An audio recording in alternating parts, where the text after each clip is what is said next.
দক্ষিণবঙ্গে লাল সতর্কতা জারি করে দিল আলিপুর আবহাওয়া দপ্তর। ভয়াবহ পরিস্থিতি হতে চলেছে। বৃষ্টিপাতের আর সেভাবে কোনো আশা নেই, সামান্য একটুখানি যা ছিটে পড়ার বলেছে আবহাওয়া দপ্তর, কিন্তু এবারে পরিস্থিতি অন্যদিকে যাচ্ছে। দক্ষিণবঙ্গে 3 দিনের লাল সতর্কতা এবং 2 দিনের কমলা সতর্কতা জারি হয়েছে। তীব্র থেকে তীব্র তাপপ্রবাহের পাশাপাশি উত্তরবঙ্গের জেলাগুলিতে এবারে তাপপ্রবাহ এগিয়ে যাবে এবং ঘূর্ণাবর্তের কারণে উত্তর পূর্ব ভারতে কিছুটা বৃষ্টিপাত থাকতে পারে, কিন্তু গাঙ্গেয় পশ্চিমবঙ্গ, বিহার, ঝাড়খণ্ড, উড়িষ্যাতে প্রবল তাপপ্রবাহের সতর্কতা। গরম এবং অস্বস্তিকর আবহাওয়া, তারই মধ্যে তীব্র তাপপ্রবাহ জ্বলিয়ে পুড়িয়ে মারবে দক্ষিণবঙ্গবাসীকে। এ যেন কোন জায়গায় এসে আমরা বাস করছি, এটা কি বাংলা না মরুভূমি বোঝা দায়। এতটাই সতর্কতা রয়েছে, কোনো সিস্টেম কাজ করছে না যে পরিস্থিতিকে বদল করবে। যেটুকু সামান্য মেঘ তৈরি হয়েছিল তাতে ছিটেফোঁটা বৃষ্টিপাত 2-1 পেয়েছেন কোথাও কোথাও, এবং তাতে সামান্য মেঘ তৈরি হওয়ার জন্য যেটুকু একটুখানি সামান্য তাপমাত্রা নেমেছিল, কিন্তু এবারে আবার তাপমাত্রা আজ থেকেই উঠতে শুরু করে দিচ্ছে। এমন নতুন করে আবার বদল হয়ে গেছে, যার জন্যই লাল সতর্কতা জারি হয়ে গেছে। এবং আপনাদের বলে রাখি, প্রত্যেকে দুপুরবেলাতে বিশেষ করে সতর্ক থাকবেন, শরীরের যত্ন নেবেন। তাপপ্রবাহ এবং এই লু হাওয়াও কিন্তু আসছে, শুকনো পশ্চিমা হাওয়া আসছে গরম হয়ে, সেটা কিন্তু এবারে ধাক্কা মারছে আমাদের বাংলাতে। বিহার, ঝাড়খণ্ডের উপর দিয়ে আসছে, ফলে সেইখানেও তাপপ্রবাহ। কোনো অবস্থাতেই এই পরিস্থিতি বদলের উপায় নেই। মে মাসে যদি কিছুটা পরিবর্তন হয়, কিন্তু এপ্রিল মাস ভয়ঙ্কর পরিস্থিতি, 44-45 ডিগ্রি তাপমাত্রা থাকবে এমন পূর্বাভাস কিন্তু উঠে আসছে, যার জন্যই পরিস্থিতিতে বদল। চলুন প্রথমে আমরা একটু দেখে নিই আবহাওয়া দপ্তর কবে কবে সতর্কতা দিয়েছে এবং উত্তরবঙ্গ থেকে দক্ষিণবঙ্গে কি বলছে। তারপর আমরা এখানে ফেরত এসে পুরো বেসরকারি আলোচনা করছি। খুব বেশি আপনাদের সময় নেব না। আপনার এলাকায় গরম কেমন অনুভব করছেন অবশ্যই কিন্তু কমেন্ট করবেন, সঙ্গে জায়গা উল্লেখ করবেন। দেখুন বন্ধুরা, ইতিমধ্যে আলিপুর আবহাওয়া দপ্তর উত্তরবঙ্গে হিট ওয়েভ জারি করে দিয়েছে এবং 25, 26, 27-এর মধ্যে আবার অরেঞ্জ অ্যালার্ট জারি করছে, অর্থাৎ উত্তরবঙ্গের জেলাগুলিতে তাপপ্রবাহ কিন্তু ইতিমধ্যে বাড়বে। 23 তারিখ থেকে 27 তারিখ পর্যন্ত সতর্কতা। 2-1 দিন বিক্ষিপ্ত বৃষ্টিপাত হতে পারে দার্জিলিং, কালিম্পং, জলপাইগুড়ি আশেপাশে। কিন্তু গাঙ্গেয় পশ্চিমবঙ্গের অবস্থা দেখুন, আপনাদের বলেছিলাম যে লাল সতর্কতা জারি হবে, কিন্তু আমরা ভাবছিলাম যে 25, 26 তারিখ থেকে হয়তো হতে পারে, কিন্তু না, আবহাওয়া দপ্তর তার আগে থেকেই লাল সতর্কতা জারি করে দিল। যদিও বজ্রবিদ্যুতের সতর্কতা দিয়ে রেখেছে 23 তারিখের দিকে, এবং 24-25 হিট ওয়েভ ওই সঙ্গে লাল সতর্কতা, অর্থাৎ বুঝতে পারছেন যে কত জায়গাতে তীব্র তাপপ্রবাহ থাকবে। গরম অস্বস্তিকর আবহাওয়া এবং তাপপ্রবাহের মধ্যে তীব্র তাপপ্রবাহ, তার মানে পশ্চিমের দিকের জেলাগুলিতে বড় ভোগান্তি রয়েছে। পুরুলিয়া, বাঁকুড়া, ঝাড়গ্রাম, পূর্ব পশ্চিম বর্ধমান, এর পাশাপাশি বীরভূম, মুর্শিদাবাদ এবং তার সঙ্গে ঝাড়গ্রাম, পশ্চিম মেদিনীপুর এবং পূর্ব মেদিনীপুরের পাশাপাশি 24 পরগনা, দুইটাতেই কিন্তু এই অবস্থা থাকতে পারে। তো অনেকটাই গরম বাড়ছে, এটা বোঝা যাচ্ছে। লু হাওয়া পরিস্থিতি, চামড়া পোড়ানো গরম থাকবে।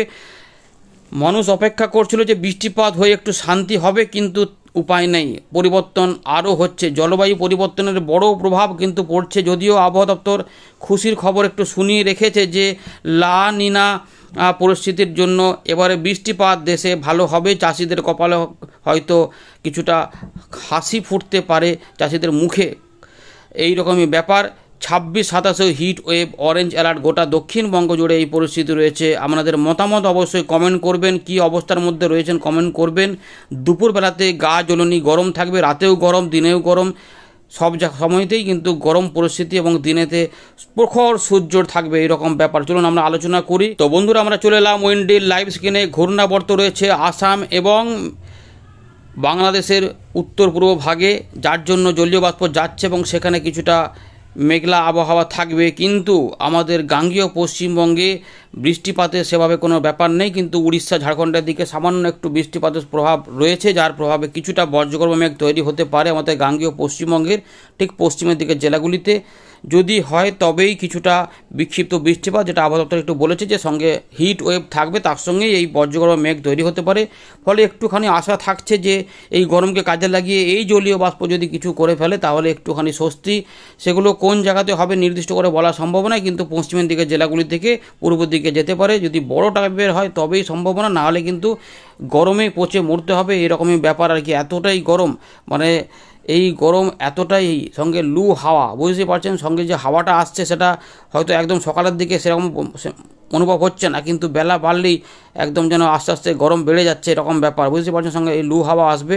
তো এই পরিস্থিতির মধ্যে দেখিয়ে নিচ্ছি এগুলোতে বৃষ্টিপাত কিছু হচ্ছে কিনা বা চান্স আছে কিনা। অল্প স্বল্প জায়গাতে বিক্ষিপ্ত পশ্চিম বর্ধমান, বীরভূম এগুলোতে দেখাচ্ছে পূর্ব বর্ধমানের দিকে, কিন্তু কোনো নিশ্চয়তা নেই। যেভাবে মেঘ তৈরি হয়ে যেভাবে এগোতে পারবে সেভাবেই সম্ভাবনা, না হলে কিন্তু 23 তারিখের জন্য যে বৃষ্টিপাতের কথা বলা হয়েছিল, যেগুলো খুবই হালকার মধ্যে, কিন্তু সেগুলোও অনেকটা হয়তো ফিকে পড়ে যেতে পারে। হলে ভালো, ছিটেফোঁটা বৃষ্টি হলেও ভালো, মেঘ হলে ভালো, কিন্তু 24 তারিখ থেকে আরও গরম বাড়বে। দেখুন এখানে আপনাদের দেখাচ্ছি, একটা দুটো জায়গা ক্লিক করে দেখাবো, অনেকে বলেছেন একটু ক্লিক করে দেখাতে।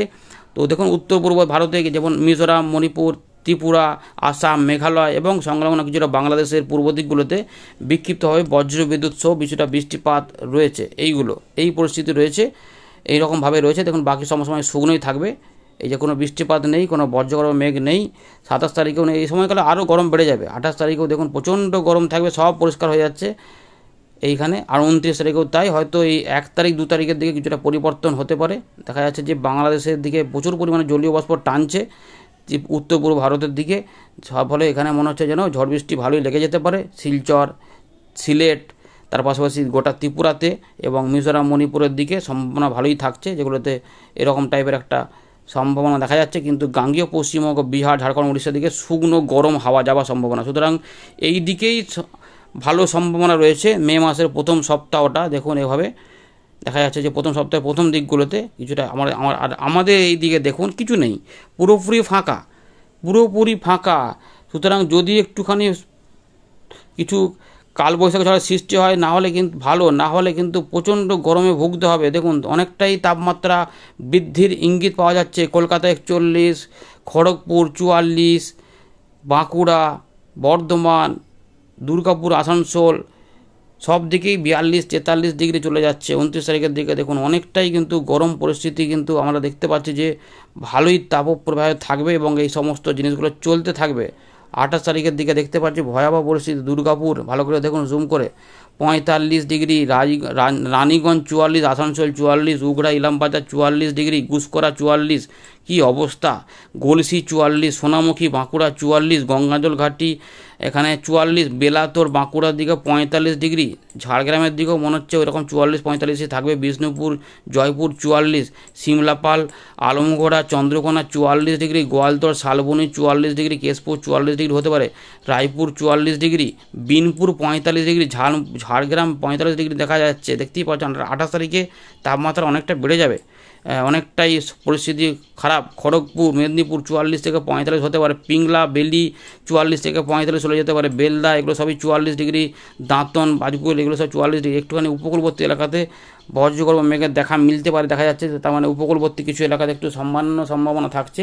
28 তারিখের দিকে ঢাকার আশেপাশে কিছুটা গরম অস্বস্তিকর অবস্থার মধ্যে কিছুটা বজ্রগর্ভ মেঘ তৈরি হলে ওখানে ঝড় বৃষ্টি তৈরি হতে পারে। কিন্তু আমাদের পশ্চিমবঙ্গের কী অবস্থা, হালত খারাপ। উত্তরবঙ্গের জেলাগুলিতেও তাপপ্রবাহ সতর্কতা জারি হয়েছে। উত্তরবঙ্গ তার মানে ভালোই তাপমাত্রা, মালদা 40 ডিগ্রি দেখা যাচ্ছে হতে পারে, তার মানে 40 থেকে 41 ডিগ্রি কাছাকাছি থাকবেই। তাপপ্রবাহের সতর্কতা যেহেতু জারি হচ্ছে। আর গাঙ্গেয় পশ্চিমবঙ্গে রেড অ্যালার্ট 3 দিন, 25 তারিখ পর্যন্ত রেড অ্যালার্ট, অর্থাৎ অনেকটাই গরম পরিস্থিতি থাকবে। দেখি একটা জায়গা ক্লিক করে দেখি, তাহলে বোঝা যাবে কি অবস্থা।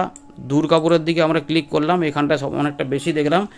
দেখুন উত্তর দিক থেকে শুকনো হাওয়াই থাকবে, দেখা যাচ্ছে যে ওই দিক থেকে আসবে ওয়েস্টার্লি, এবং 40 ডিগ্রি এটা আর একটু বেশি থাকবে যা বোঝা যাচ্ছে। 24 তারিখেও 42, তবে এটা আরও বাড়বে, ধীরে ধীরে বাড়ার ইঙ্গিত রয়েছে। 41, 42, 43, এখানে 43, দেখুন কোনো বৃষ্টিপাত নেই। 28 তারিখের দিকে এখানে 44 দেখাচ্ছে, 44-45-এর মধ্যেই ঘোরাফেরা করবে। 29 তারিখের দিকে একটু মেঘলা ভাব হতে পারে, 2-1 ডিগ্রি নামতে পারে, কিন্তু 1 তারিখের দিকে আবার 41। পরিস্থিতি ভালো নয়, যা বোঝা যাচ্ছে। এখনও পরিস্থিতি কিন্তু ভালোর দিকে নেই।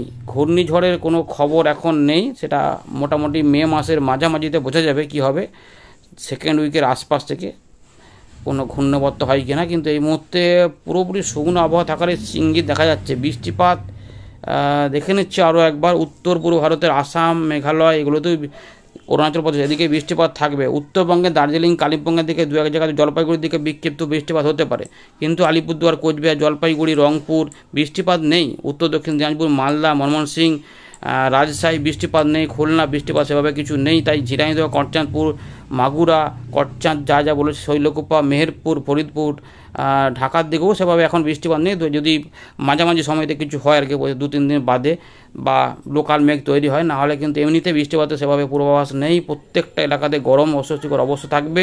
গোটা বরিশালের জেলা উপজেলাগুলো, খুলনা বিভাগের জেলা উপজেলাগুলো কিন্তু গরম পরিস্থিতির মধ্যে থাকবে। রাজশাহীর দিকেও তাই, রংপুরের দিকেও গরম রয়েছে। উত্তর দক্ষিণ দিনাজপুর, মালদা, বিহার, ঝাড়খণ্ড, উড়িষ্যা সব দিকেই কিন্তু গরম এবং অস্বস্তিকর অবস্থা থাকবে। তার সঙ্গে তীব্র তাপপ্রবাহ থাকবে। প্রত্যেক জেলাতেই তাপপ্রবাহের কিন্তু সতর্কতা রয়েছে, তাই প্রত্যেকে সাবধানে থাকবেন। লাল সতর্কতা রয়েছে, আপনাদের দেখিয়ে দিলাম যে কোনো বৃষ্টিপাত কিন্তু ইতিমধ্যে আমরা দেখতে পাচ্ছি না। 24 তারিখের দিকে ত্রিপুরার আশেপাশে, আসাম, মেঘালয়ের দিকে, এই দিকে কিন্তু রয়েছে বৃষ্টিপাত, আর এই জায়গাগুলো থাকবে পুরোপুরি শুকনো। তো জানিয়ে দিলাম। তো সুতরাং ভয়াবহ পরিস্থিতি, রেড অ্যালার্ট আলিপুর আবহাওয়া দপ্তর জারি করেছে, সতর্ক থাকবেন। দুপুরবেলাতে সতর্কতা নেবেন এবং জল বেশি করে খাবেন। স্বাস্থ্য সম্পর্কে সচেতন থাকবে। কিছু অসুবিধা হলেই কিন্তু ডাক্তারের শরণাপন্ন হতে অবশ্যই ভুলবেন না। এই রয়েছে আবহাওয়ার খবর। কোনো পরিবর্তন হলে আমরা অবশ্যই জানাবো। নজর রাখুন, শেয়ার করে সতর্ক করুন। ধন্যবাদ।